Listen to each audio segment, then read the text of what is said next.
14th at 16:30 hours. First thing on our agenda tonight is approval of the minutes from our April 9th meeting. Do I hear a motion? So moved. Second. All in favor signify by saying aye. Aye. Opposed, same sign. Motion carries. Next thing on our agenda tonight is chief's reports, and we'll start off with our police chief. Chief. Thank you, sir. Taking a look at the WPD dispatch section of the report, total calls received for the month, almost 3,700. Taking a look at calls for service, just over 1,500 for the month, which was up about 5% compared to April of last year. Year to date, 6,200. That number is down just about 2%. The split for the last month was an 82-18 split between police, fire, and EMS. Overall, the average number of calls by day was Wednesday was the leading with a close second, Monday and Friday. Calls for service breakdown by districts. District 2, which tends to be our busiest district, 549 calls out of that district, and then busiest times of day, 8 and noon were the two very, very close there. Any questions on the first page? Taking a look at the patrol division data. Traffic stops for the month, 338 compared to 138 last year. That's a 144% increase. Year-to-date numbers, 1,276 compared to just over 1,000 at this time last year. That's a 25% increase year-to-date. Traffic citations, 101 compared to 48, so that was a 110% increase there. And year-to-date, 389, that's up 45% compared to where we were last year. Then minor misdemeanor citations, as we've kind of had that continuing discussion, those are down 28% compared to last year. Accident report data, we had 20 between the property damage and injuries. That compared to 26 last year. The year-to-date numbers are tracking actually identically, 121 property damage and injuries compared to 121 at this same stage last year. Private properties down slightly. No pedestrian accidents. We did have 3 hit skips, and alcohol and drug related we had 4. That year-to-date number is 6. It's about half of where we were last year. We did not have any multi-accident intersection to report this week. And then you can see the breakout, a little bit more spread out, not quite as many on High Street, and a bigger spread over all the overall streets. Investigative report data. Theft so far tracking consistently, 80 compared to 77 at this stage last year. Good trend on the domestic violence. That number's down month to date. It's also down year to date. Drug-related cases, we have seen an increase there a little bit. And OVIs, even though we had a very proactive year last year, that year-to-date number is at 32 already compared to 25 last year. So while I will try to very carefully say that OVIs going up is not a good thing, but proactive enforcement of OVIs is absolutely a good thing. So kudos to the officers for that. Month-to-date numbers, total investigations, 99 compared to 98 last year. That number year-to-date, 360 compared to 384. Thoughts or questions on that section of the report? Total arrests, April, we had 40, which is up from 32 last year. Year-to-date, that number is 166 compared to 153. Taking a look at the district breakout there, even though D2 is primarily the big bulk of our overall calls for service, a much more even spread throughout the districts in terms of investigative reports. Non-investigative reports, assist householder motorists, suspicious persons, traffic and parking complaints, no real anomalies there. Some of our community outreach events and updates, April 13th through 19th, Public Safety Telecommunicators Week. We participated in traffic control for feeding Medina County. And then on April 26th, we had the Drug Take-Back Day. So during this take-back event, we took in 27.6 pounds of prescription drugs. And since the event in October of 2024, the Wadsworth City drop box has collected 467.2 pounds of drugs as well, too. So thank you to Drug Task Force for our partnership with those programs. Some of the training that we did in April, active killer response. That was done by in-house instructors and held at Wadsworth High School. We had multiple officers attend bulletproof report writing. We had multiple defensive tactics sessions. Myself and Sergeant Pettit attended the OACP in-service conference down in Columbus. And then we also had the 28th through 30th, we had 2 officers attend the Medina County First Team That is the peer support critical incident stress debriefing team. All the training costs for that are all completely covered. We had 2 officers attend that to boost our peer support numbers on our side. And then our Officer of the Month for March 25, we're a month behind on that, was Officer Chris Hardy. Chris does a great job, very proactive, had some great cases, does a nice job, has stepped up as a range officer and armorer for us.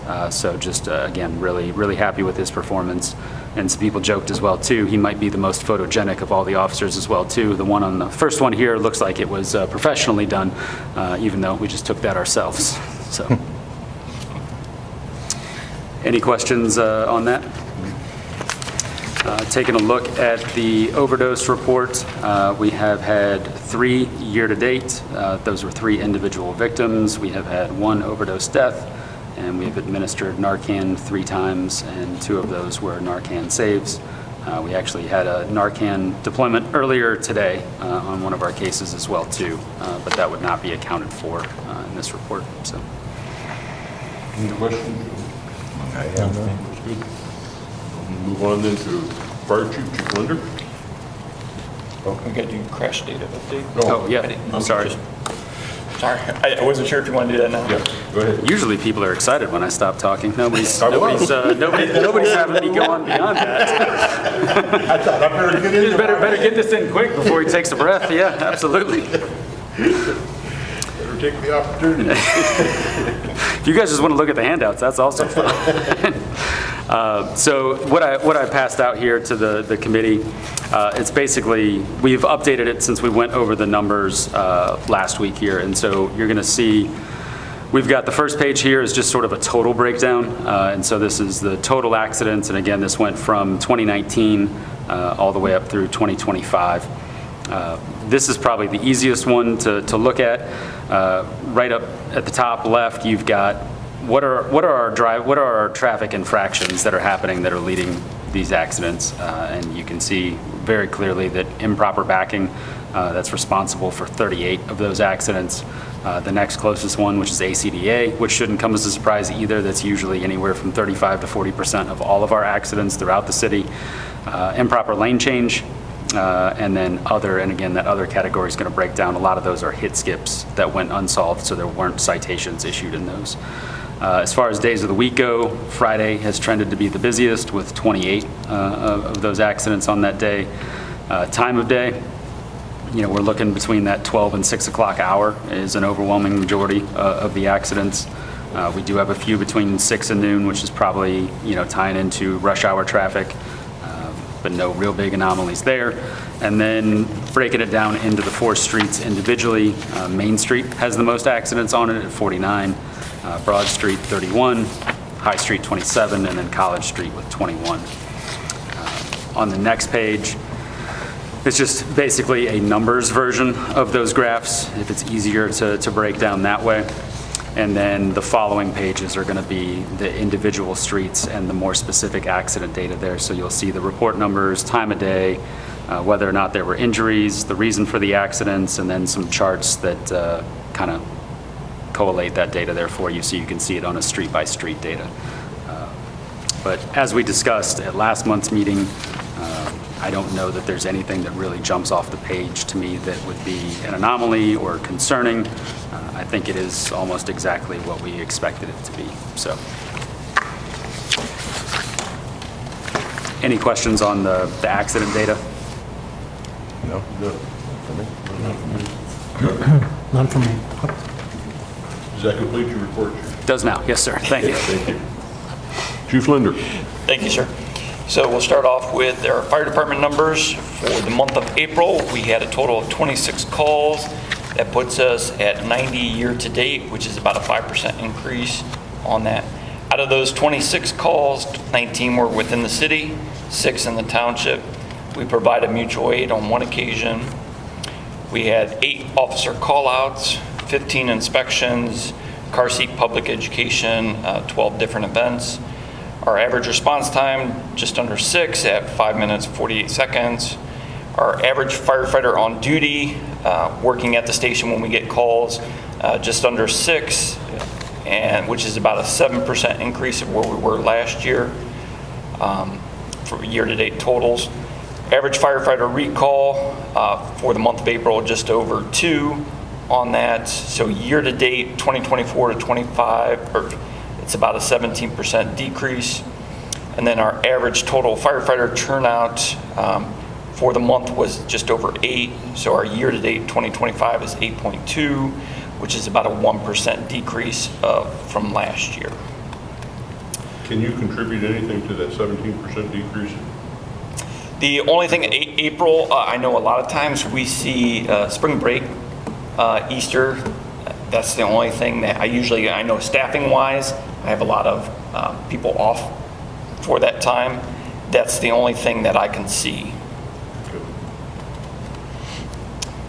It's concerning when we see that number going back the other way after we, tried to increase the number.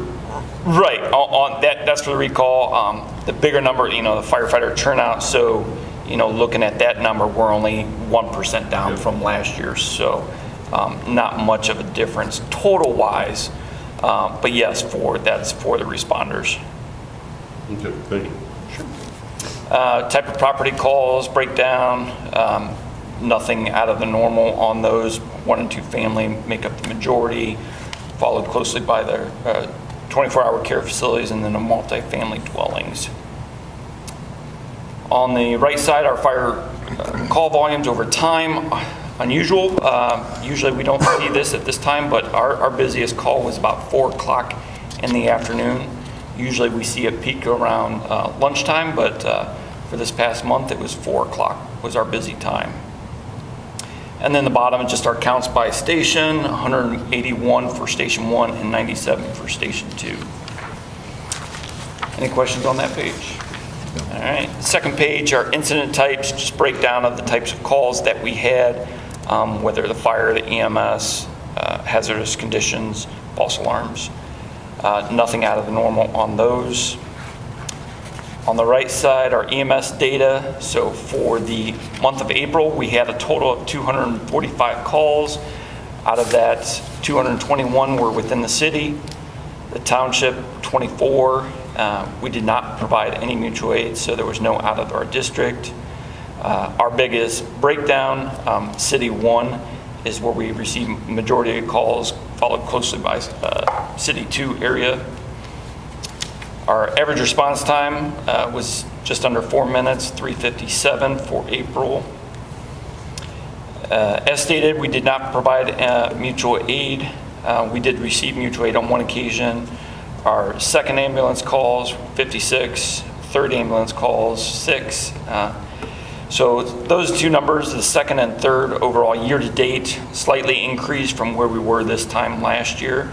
So where we're having 2 and 3 ambulance calls, all 3 ambulances out at one time. So it's a little slight increase on those year-to-date.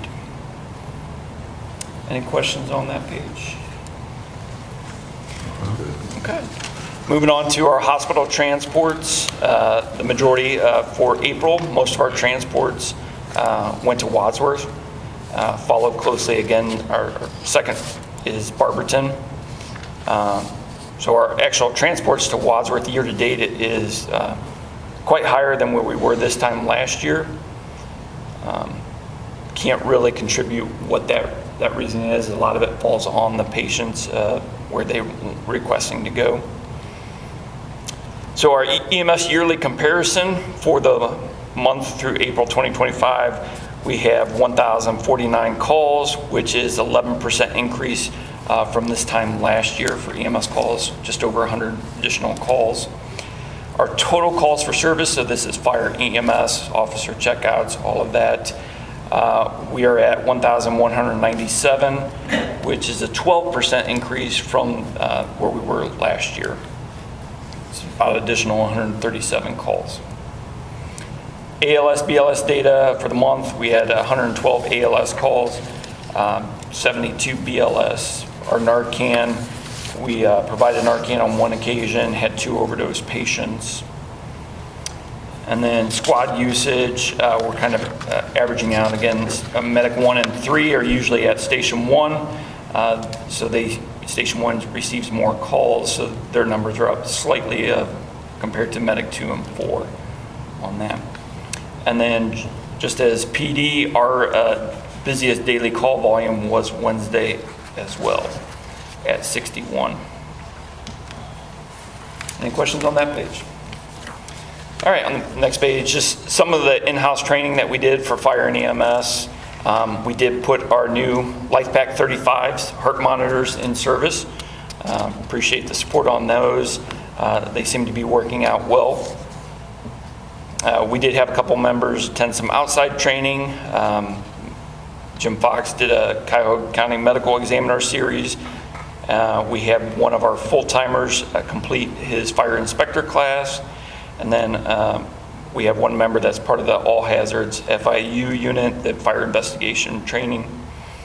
And then for the first quarter, the firefighter EMT for the first quarter was awarded to Haley Watt. Haley does an exceptional job. She's never, she comes in, does her job. We do some trainings, put her through some additional trainings, and she takes them head on and has no problems. She does a really good job. So she was the firefighter EMT of the first quarter. And then, any questions on those? None for me. All right, continuing with the shifts. So for the part-time open shifts, that percentage was at 41 for the month of April. The true number that I like to see is open shifts for part-time and to fill full-timers. For the month of April, we were at 64%. That's usually about where we average, the 65 to 67% is what we've been averaging. So for the month of April, we're at 64. Any questions on that? Okay. And then, if you don't mind, I know last month you had a question, we're talking about the invalid assist in regards to the skilled nursing facilities, 24-hour care facilities. So at that time, for March, I reviewed all the calls for going to the 7 nursing homes that we have. Out of that, we had 4 signed refusals of the invalid assist. 2 were needless calls, and 1 refused any type of care to evaluate them. So they weren't truly invalid assist, so we didn't have any 4 out of that. Now for April, I did also review April. We did get called out for 3 invalid assists to one of those facilities. Out of those 3, 1 we did transport, the other 2 we did not. So then I also did the past 2 years. So from May 1st to 2023 to May 1st, 2025, using those 7 skilled nursing facilities. So during that time frame, all fire EMS calls, we had a total of 6,788 calls. Total calls to those facilities, those 7, we had 1,521. So I looked at how when we get dispatched for an invalid assist, how dispatch, that's basically our call nature, what we get called out for. Out of those, and I did this for the whole 2 years for the entire call for service, we had 274 calls for invalid assist. Out of those 274, 31 were to one of those 7 skilled nursing facilities. So in 2 years, basically going for an invalid assist to a skilled nursing facility was 31 calls. 31 calls. In 2 years. Okay, I've done some more research on this. Do you by chance off the top of your head know what the cost of an EMS call is? Because some of the numbers that I'm reading is about $14,000, which I think sounds pretty high to me. For an EMS call? For an EMS call. I would For an invalid assist, that's what they're saying. I would say that's Actual cost high, is- and it depends, and that's variable. And without seeing what everybody compares, are they comparing apples to apples? And how deep do you want to go into this? are we just talking strictly the ambulance, the personnel there, but now all their training, their payroll, their pension, you know, if you They included the supplies. Training, they included supplies Yeah, for the squads. I would say 14. squads. I would say 14,000 is quite high, quite I high. thought it was quite high. Yeah. Okay, I don't know that to be a fact, but Yeah, I don't have it broken down as per call, what it is there any costs. way you can come up with a rough number of what these 31 calls, you know, what that cost would be? Yeah, 31 I mean, calls? I think we could work together and see. I would have to get with HR what they want to consider for manpower, their time, and, you know, part-timers versus the full-timers. Are we going to include their benefits and their payroll? So we would have to figure out how you want that broken out, but everything else, Well, what I'm yeah. trying to figure out, should we look at an ordinance to, you know, charge these places, as charging these people to live there? You know, because they're not taxpayers. Yeah. You know, they may have been taxpayers at one time, but I doubt if the majority of them are taxpayers, you know? Yeah. So that's why I'm asking these questions. They vote. Yeah, they vote. That's right, they vote. So I was going to say, I mean, they're 31 out of the 274. Out of 2 years, Yeah, out of 2 years, and you know, all the, you know, the other 231. I mean, that's everybody else in the community too. Yeah. So Now, when they clear from one of these facilities and they say no patient, what does that mean?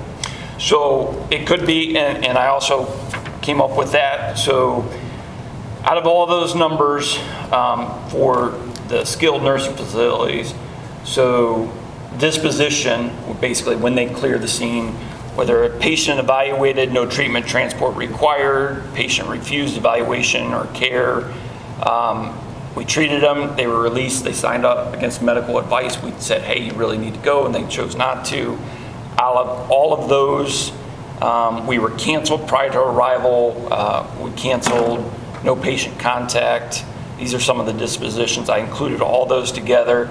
Now, out of those numbers in the past 2 years, we had 88 total for those skilled nursing facilities.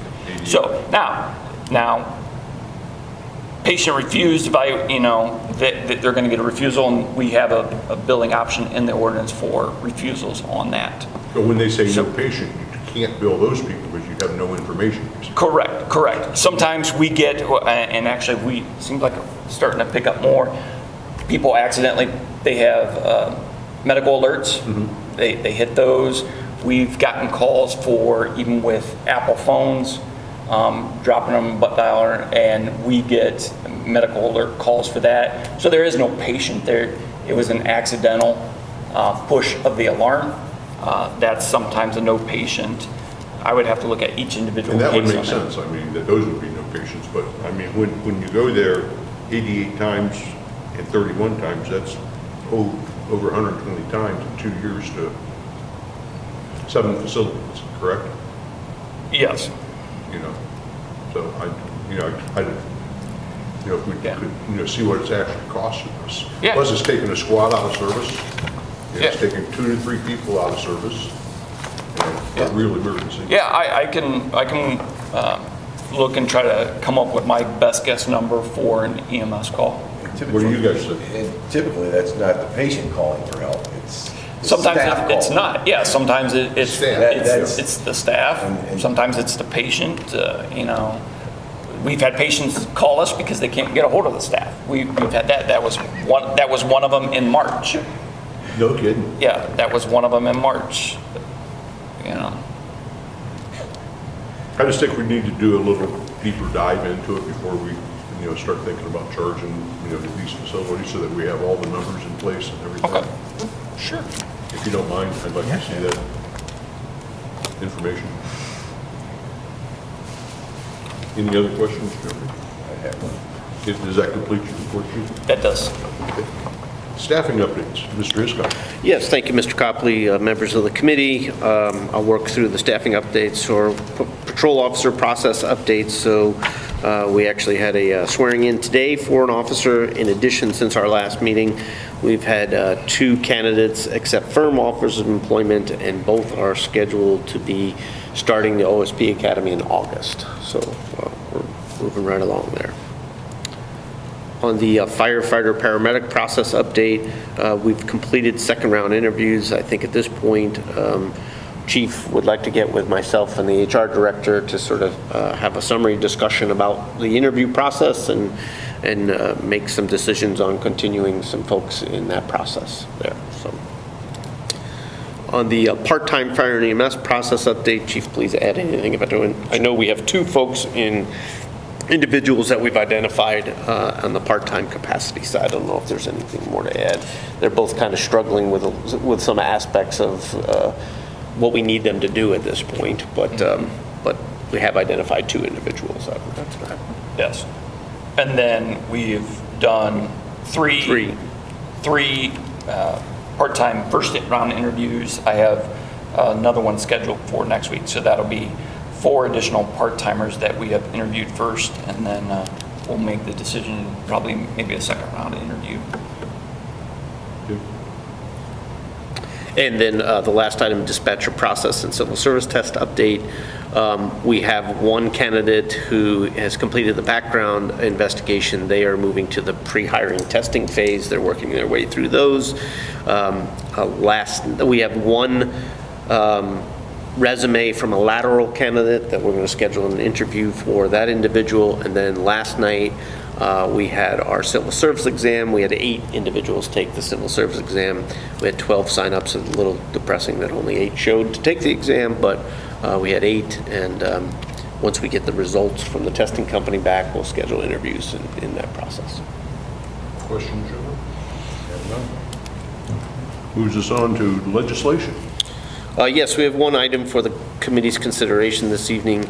It is specifically for exploring vehicle lease agreements, in particular with, I'll just say, vehicles within the police department. And with that, I know Chief Chafin did a lot of analysis on what might be the right course for us to take. We haven't done leasing before in this particular area, so I'll have Chief talk to you a little bit about his fiscal analysis and why he thinks this is a good idea. Before we start, is this the wrong ordinance? This is something about the City of Wadsworth, Ohio, to enter into a contract with the International Brotherhood of Electrical Workers. I have no idea why that's attached to your packet. You guys got the same thing? I got the same thing.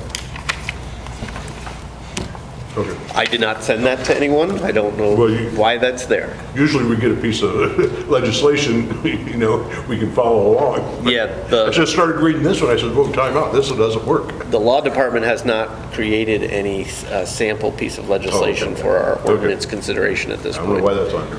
Yeah, so We'll move on. not sure how that or why that is. If they'd like to help with my vehicles, they're more than welcome to. All electric cruisers. I'll stay focused on the topic at hand.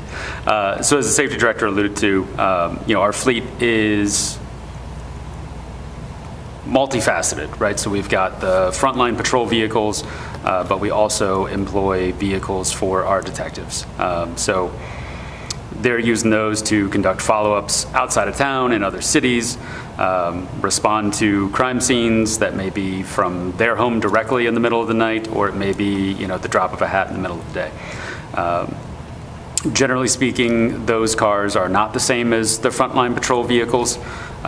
As you can imagine, when you are working in a detective capacity, you have other needs that you need to be able to do that it does not help you when you are blatantly visible to everyone else.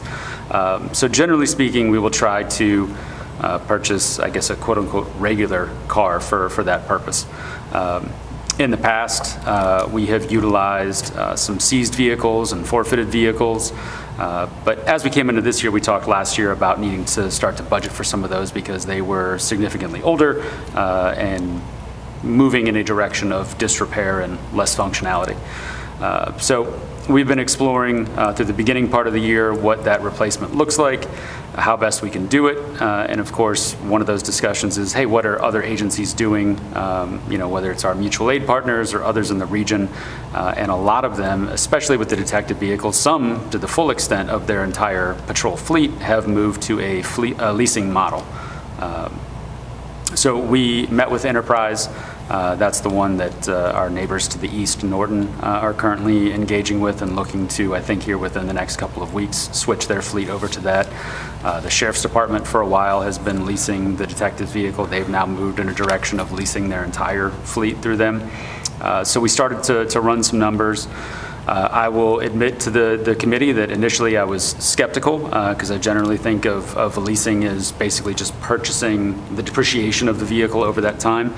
And also having some other hurdles to get over, which is if you've ever leased a vehicle, you know if you have one more ding than you're allowed or one more mile over that, there's heavy penalties. And so talking to Enterprise, one of the first questions is, I'm a police department, we're going to add equipment to this vehicle, it's going to be driven, potentially very heavily for the time frame. And they're like, yes, well, that's how this is set up. We're not looking to do like you would with a personal with mileage restrictions. We know they're going to get upfitted.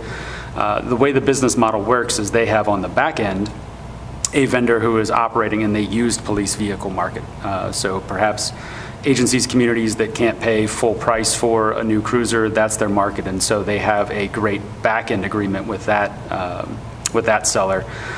And so when you look at it on paper, then you're basically saying we could lease a brand new vehicle. And while the price of that vehicle is more expensive, and while you would look at, so for the example, this year we said we're going to spend $30,000 on a DB car. I'll use one of the numbers from one of the examples, which is $39,000. And initially you would say, Chief, the math doesn't make sense. You're asking us to spend more. I'm not really interested in exploring this any further. But what happens is that over the 60-month term of that lease, they have a estimated equity at term, which in this particular example would be $10,500, which now means if I subtract that from the estimated acquisition cost, I've actually done better. We can look at this in two ways. We could look at this as a true experiment, and we say, hey, for the next 5 years, we want to try to engage in this strategy, see if it works for us, see if it works for the vehicles. And if it does great, you could take that $10,500 and apply it to the next leasing term.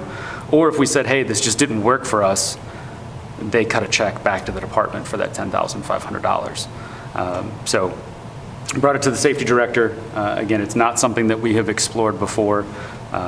I would say I think a lot of agencies are adopting that model, and so from that perspective, it looks interesting. But again, just looking at the math of it, I think the math actually does make sense. Whereas if we took that $30,000, bought a 2 or 3 year old vehicle, I think comparatively a new vehicle to a used vehicle, you're going to have more maintenance costs over that term. You may have some other issues. I thought it was an interesting strategy worth pursuing, and I also feel like it's a fairly low-risk strategy worth pursuing. It's certainly not an ask to immediately overnight completely redo the entire fleet, but I think it's a good way to test this model to see if it works for us as a community, and then if it does, we could potentially, Just one, is what you're asking? I think Chief's asking for 2. I think I'd be willing to try 1 at this stage of the game. What? Thank you for answering that, not putting me on the spot in the middle of the meeting. Sure. Not that my looking down at the end of the table conveyed anything to anybody, but thank you, or the redness of my face. Yes, thank you. But does our mileage range fall into this lease agreement that you're talking about? Yes, that's not an issue for us. That's not going Yes. to be an issue? No. Okay. I think the issue and what causes me pause is one, the unknown. That's always, we should be pausing that when we're using public dollars in any unknown realm. But I think Chief has done good work and displayed to me something I would share with the committee. Leasing's not a new idea. We've had it considered in years past. This is not the type of leasing arrangement that was proposed to us 10 years ago. It's a much different model. It's a much different structure, if you will. The unknown that I do have a question about is the 10.5 on the tail end, because it makes a lot of sense for us then, because we're not paying full value for a vehicle which we leased for a period of time and used perhaps used up, we're actually getting paid on the end of the tail end. Well, will that residual value hold strength? Is it a paper number document, or what is it really going to be in 5 years?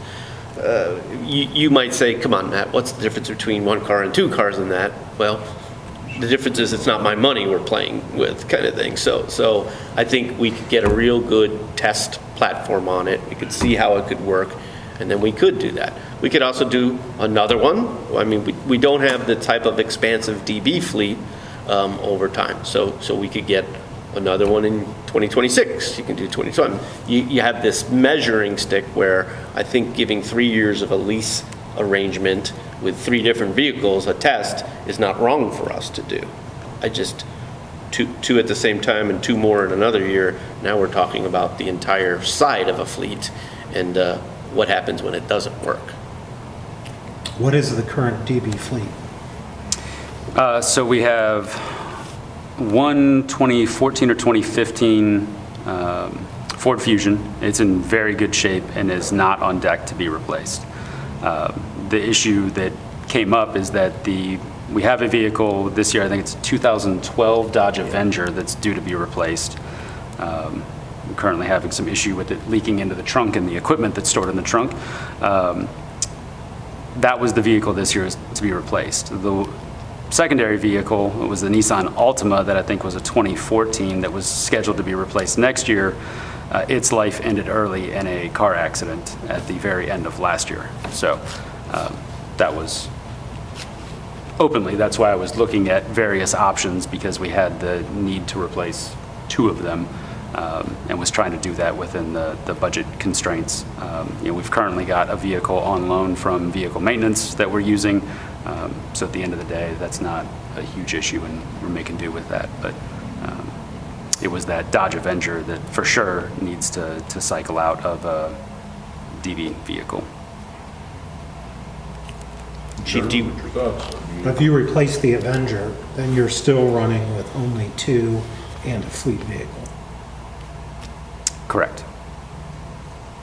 And you only have 2 detectives and a sergeant, correct? 2 detectives and a sergeant. So yeah, they each got a vehicle assigned to them. Yeah, that's. I'm sorry. What you, I was going to say, maybe talk about the payment structures over time, because that's a difference maker too. I was going to ask that Yep. next.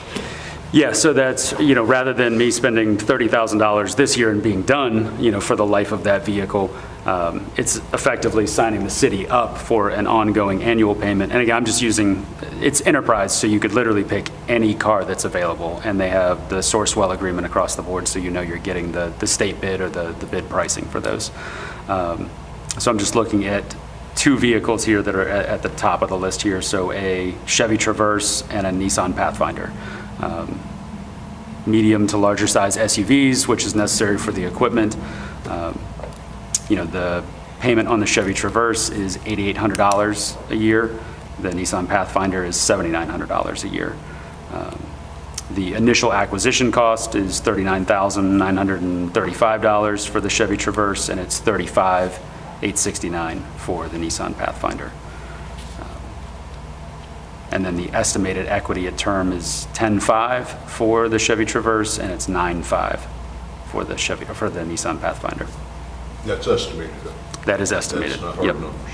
Correct. So yeah, again, it goes from a $30,000 expense this year to what I probably would have asked the committee budget time for $30 to $35 for next year. And then it's done. It would be those combined payments, roughly, $16,000 a year for the next 5 years, as opposed to $65,000 over a 2-year period, potentially. Gentlemen? When I see the years of these cars, that's very concerning, because not that they're. I would say or anything like they're that, certainly but- different than a frontline patrol Right. vehicle that's getting driven 2 out of 3 shifts a day, that's constantly going, constantly idling. It's certainly less wear and tear. And again, in this particular case, these vehicles worked out because the department happened to come on them through forfeitures and everything else. And so, These weren't bought, these are. correct, yeah, the Avenger and the Altima were both forfeitures. So we certainly got our use out of them. And they did come to us, as you may or may not imagine, a forfeited vehicle may not come with the best maintenance record or, or anything like that with it. So I know sometimes that's challenging for the shop. But yeah, that's the... Which one are you leaning more towards? We had talked about it in theory of if the question was which one, if you were getting two, we'd probably split the difference and get one of each. If we're talking about one, perhaps the Chevy Traverse. Either one of those are the right size. We basically measured out the gear that they need, and that would be the right size. So you feel you need an SUV? Yes. Okay. We are jam-packed in the That's the point I'm trunks. trying to get to. Why are you upgrading to an SUV? Yeah, why SUV? Yeah, and in on our current model as well too, in addition to stuff that they're taking out for the road. One of our detectives is also on SWAT, and he's also a sniper precision rifle on there, so he has extra gear on top of that is in there at all times as well too. So SUVs do protect the gear a lot better than putting it in the trunk and everything like that. I 100%. totally understand that. Yep. And I was gonna say, for evidence collection, I mean, we've had times where we've actually taken a truck out to scenes because you have that much volume of stuff that you're collecting. So I think it helps in that sense as well too. And again, they blend in so well because you see SUVs everywhere. And so for that aspect of their job, I think it's helpful as well too. And what kind of maintenance costs do you see if we don't go with two this year on the Ultima? Well, the Ultima next year? is effectively dead. It's dead. Yeah, it it's- was the next. That's the one that was wrecked. Oh, that's the one that's wrecked. Yes, I so- thought the other 2014 that. Yeah, so we messed up the schedule a little bit with the timing on that, which was obviously not in our control. So I think, so with the fleet vehicle that we're utilizing, I mean, I think that's going to be minimal. It didn't have a lot of use on it as well. I'd have to go back. I could pull the numbers specifically. I could go back and get the reports that vehicle maintenance shares and see what our maintenance costs are tracking for that specific vehicle. That number I don't Because if know. we're off the- getting higher maintenance costs, I mean, it only makes sense, maybe to go with two. I would say, I don't know that it's necessarily going to be $7,000 or $8,000 worth of maintenance costs, but I could at least provide some historical perspective on where we're at. And maybe have them take a look and say, hey, we were planning to get rid of this, but if we keep it, what do we need Yeah, to if put you have to into buy a it? set of tires, you put brakes on it, now Right. you're at $2,000, $3,000 right there, Right. you know. So yeah, I could go back and talk to the maintenance shop and we could get some reports on that and see. And also just take the vehicle over there and say, hey, if we had to get it, what does it look like? And Where do you see it coming? Gentlemen, I mean, I'm just one vote here. I have no problem with the lease. I think it's a good thing to explore. I kind of like the idea of, I understand we need two cars, but I understand the idea of let's try this for one, and then maybe early next year, go with the second one. I mean, that's just my input. I like the idea of trying to see how it's working. Is it all coming together like we anticipate, and then move forward. Does Enterprise, through them, is some of the maintenance on them because it's a brand-new car? you could do it both ways. You can contract with them, and they can take care of all of the maintenance as well too. Obviously, warranty work is warranty work, so just like when we get a brand new cruiser, we're taking it over to our shop for oil changes and things like that. But if there's actual warranty work that needs on it, then those guys are taking it to the dealership and taking care of it that way. When we met with Enterprise, they're like, if you have a reliable vehicle maintenance shop here in your city, it doesn't make sense to pay us to do it, so. I mean, I don't know, I'm fine with trying it. I mean, it sounds like the chief says he can make do with what I guess I'm struggling with it. So you will continue to use the fleet vehicle, which is not a problem. It is not a problem. And what is that vehicle? I don't know the year of it. It is a Ford Taurus. And so we have not upfitted it with lights or anything else like that because it's not going to be a permanent part of our fleet, so. And we have the upfitting costs to go on to. So I would say the upfitting cost for the DB vehicles is very, very simple. We're literally taking out a radio, and we're taking out a siren, and we're taking out a few interior mounted lights. So when we look to do the patrol vehicles, you're talking cages, consoles, computer mounts, radar wires, camera wires, all of that stuff. And so the DB cars are very, very simple in terms of what's included. It's basically just taking the 3 or 4 items out of one and placing it into another. The wiring is significantly less of a challenge because you're just literally doing the radio and very few lights compared to the full kit of lights that's on a car, the installation of push bumpers, cages, racks, all that stuff. So it's pretty plug and play when it comes to the detective vehicles.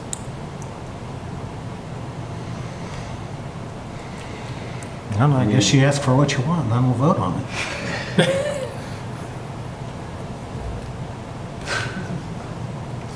Don't look down there. I thought you said you asked for what you want. Which is an unusual, yeah.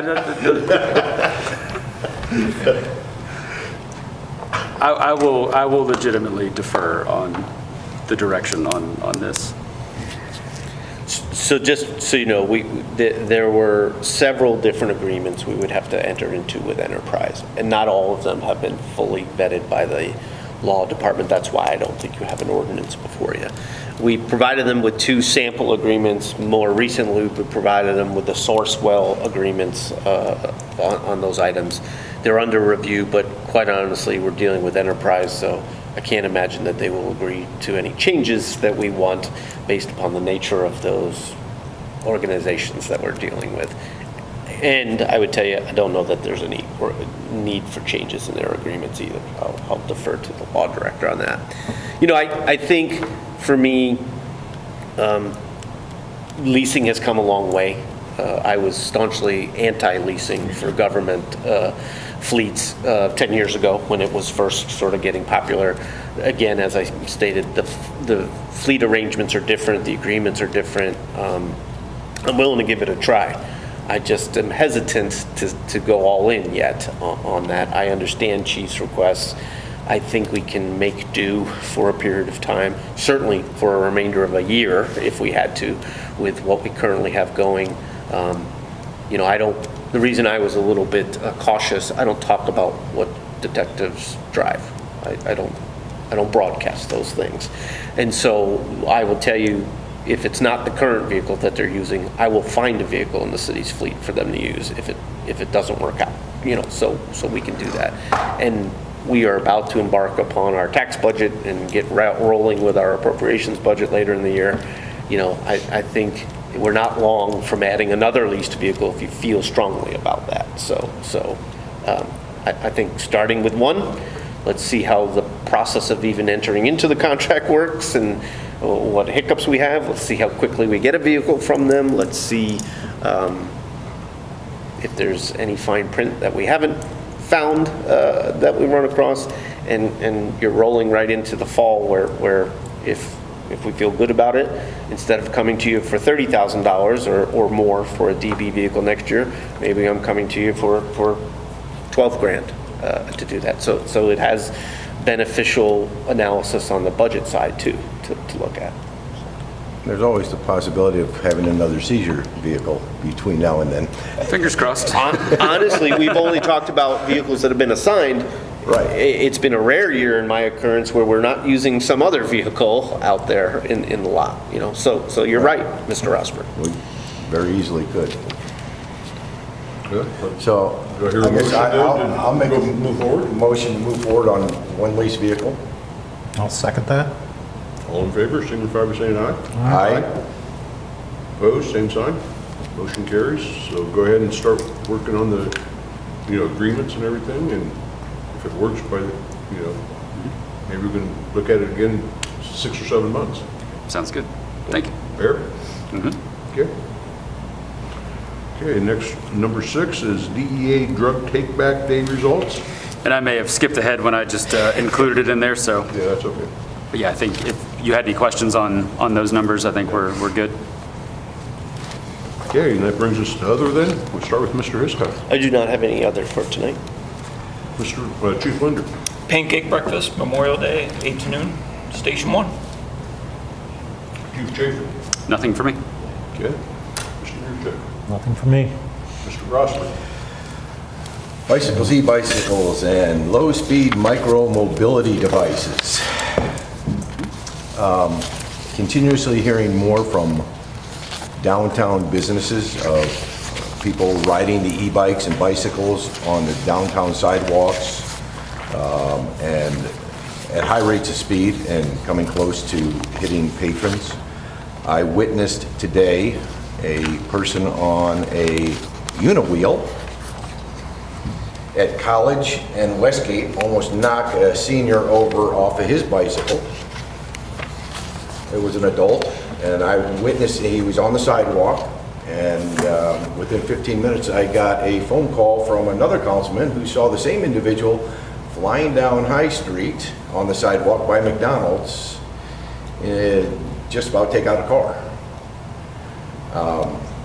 I've complained about the e-bikes and these things on the downtown, especially the downtown sidewalks.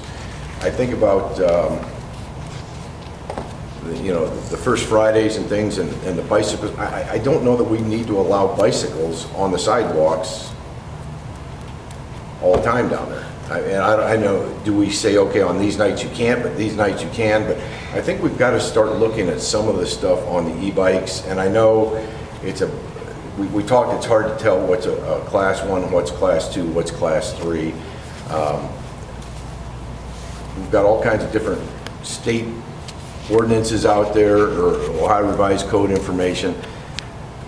But I think it's something that's becoming more and more of a problem. And when I talk about the low-speed micro-mobility, I'm talking about the Razor scooters with motors on them that we see the kids ducking and dodging in and out of traffic. I'm not talking about handicap scooters that, I don't want to keep those people off the sidewalks and things, but I think we're starting to have more and more problems. Just my opinion. It's a problem on my street, I can tell you that. I mean, as a matter of fact, last night on High Street after our service committee meeting, there was a ATV southbound on High Street on the sidewalk, taking up the whole sidewalk. Went down to Browse and hung a left on Browse. So, I mean, we do have issues here in town. We do have some issues.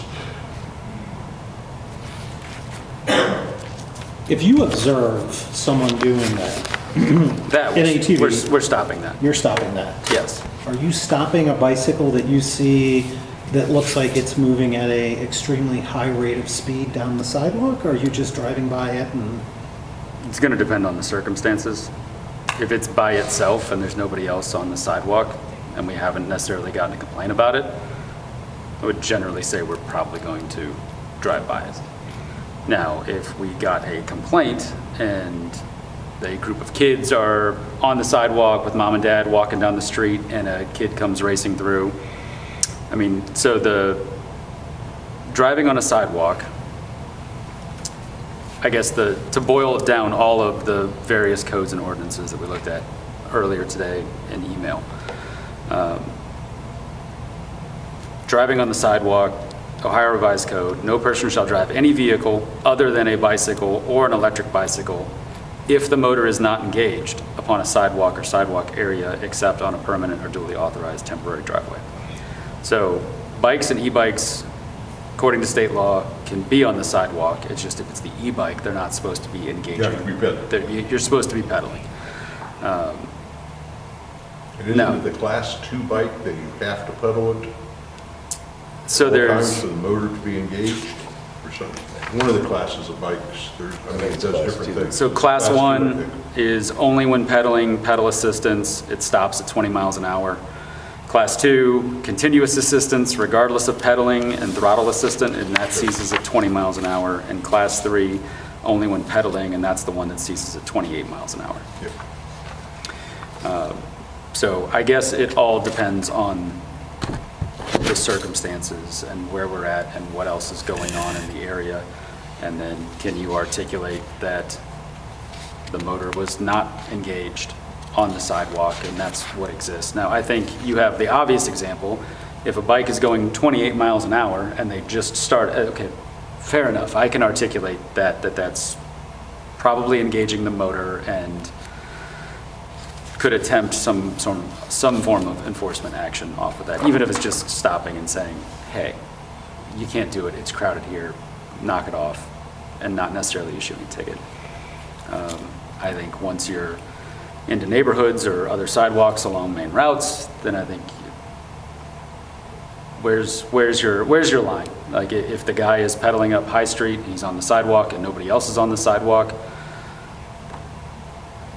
am I going to stop that individual? If it's me personally, probably not. If I'm being completely honest, am I going to mandate that the officers stop that? I don't know that I feel good about that either. To the point about, almost having potential accidents with motor vehicles on the roadway. That has happened, and that's happened with regular bikes, and I'm sure it will happen with e-bikes, and those get analyzed on their own to say, who was at fault? Was somebody in the crosswalk? Did the bike not stop at the intersection? Did they hit the car? And who's at fault in that situation? And we could certainly take that into consideration with applicable existing ordinances. I would say too, the operation of electric personal assisted mobility devices. I think that's there were so many definitions looking at it. I think that's the one we're talking about that's actually described as a scooter with a post and two handles. And that is maybe operated on public streets, highways, sidewalks, paths. So it's everything. So those are allowed too.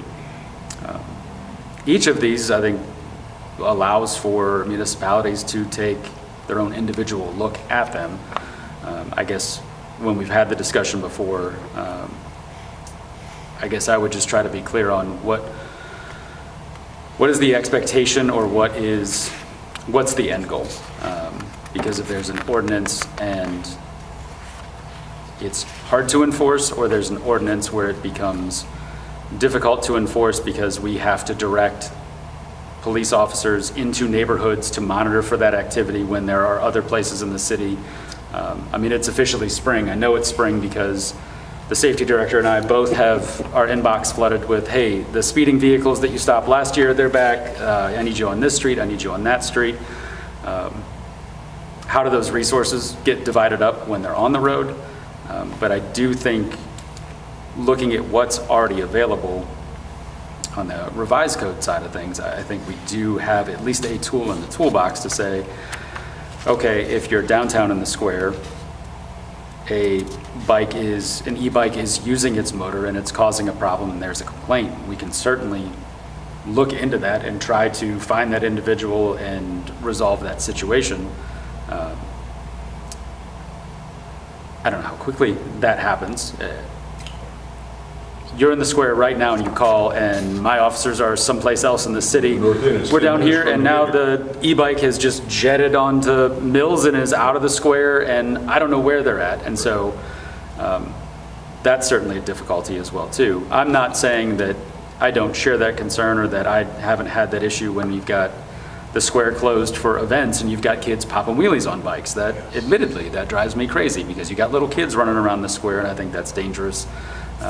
And we could certainly try to talk and address those individual ones. I don't know, I might be droning on, and I might have, I guess that's my point. If anybody else has, I'm happy to continue the discussion. I just don't want to. I don't think there's a really good right answer for any of it. But it seems to be getting more prevalent with more and more of the razor scooters that are electric, and fortunately we don't have bird scooter rentals in town.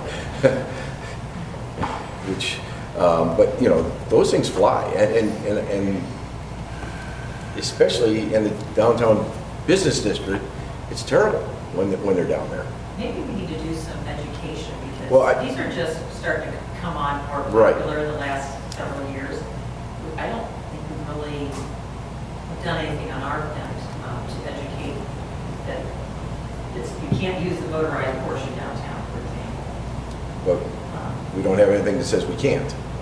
You would have to modify our ordinance. Yeah, I would say on the. Do we have an ordinance that says we can't use motorized on the sidewalks down? So it's not a city ordinance, but it's the ORC 4511. Sorry, that's my 5:30, tell my wife what I'm doing alarm. Stop and pick up dinner on the way. Yeah, exactly. It still goes off when it's on silent. So the Ohio Revised Code section is 4511. Okay, I mean, I missed that. 4511.711, and it's driving on a sidewalk.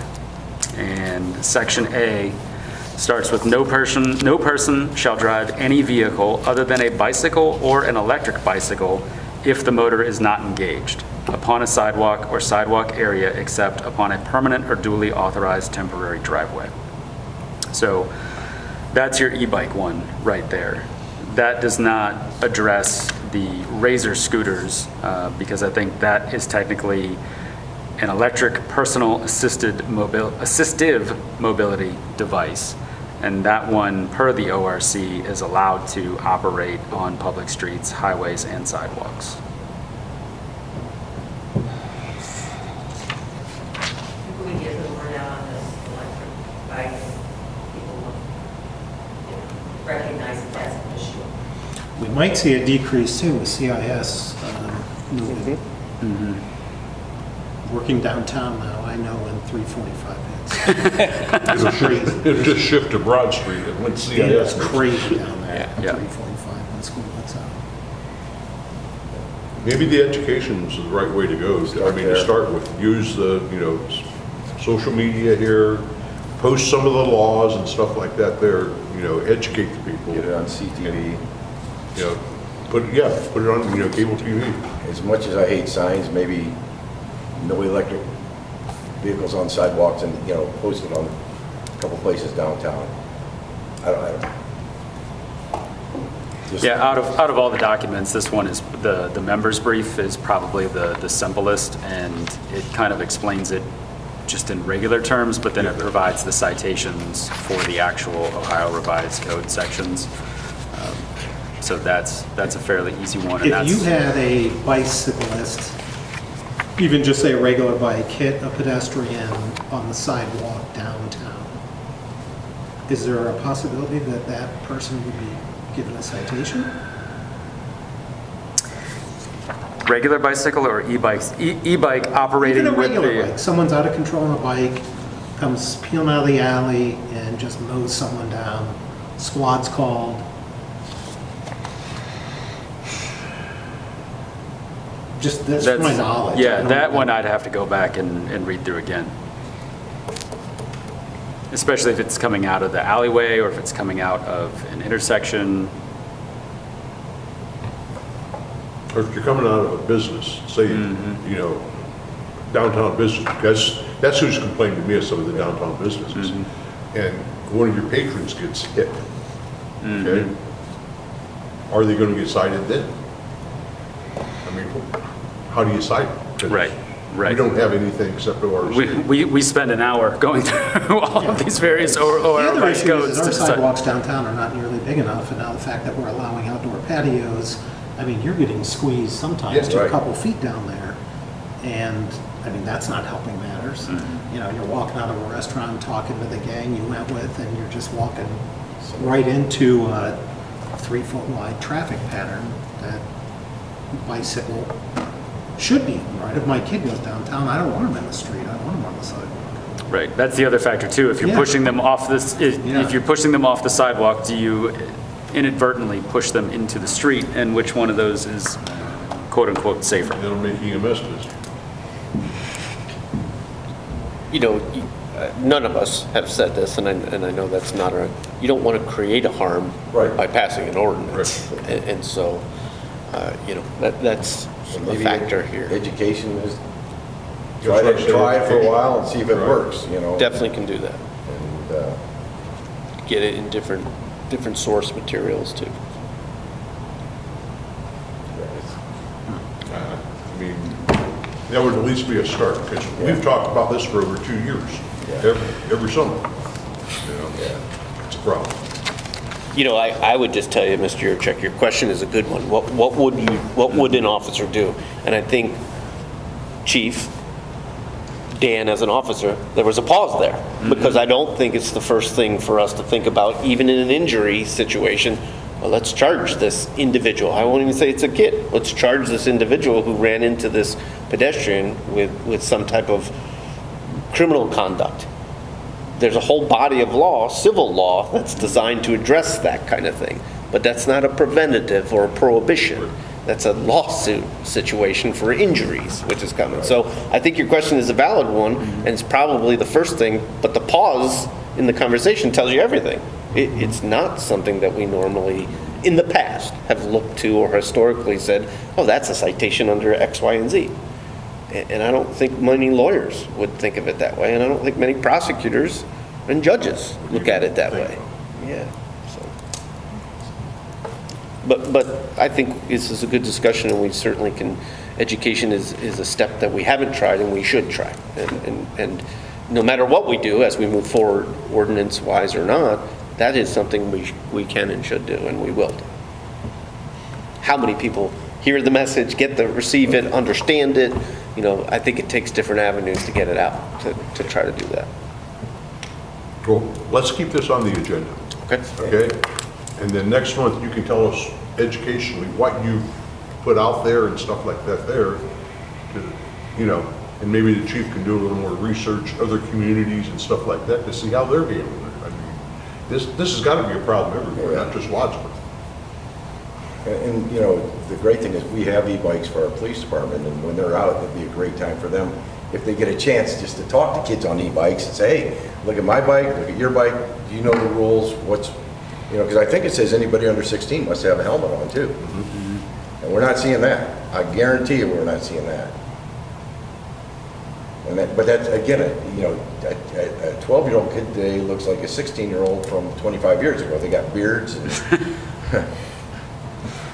every other match. It's just darker. I deserve that.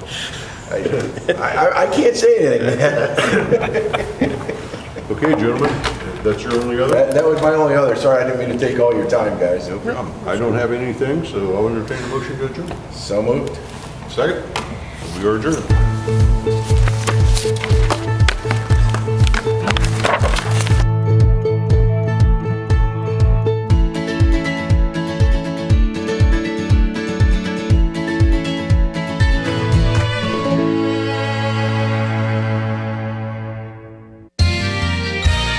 You are watching WCTV, Wadsworth Community Television.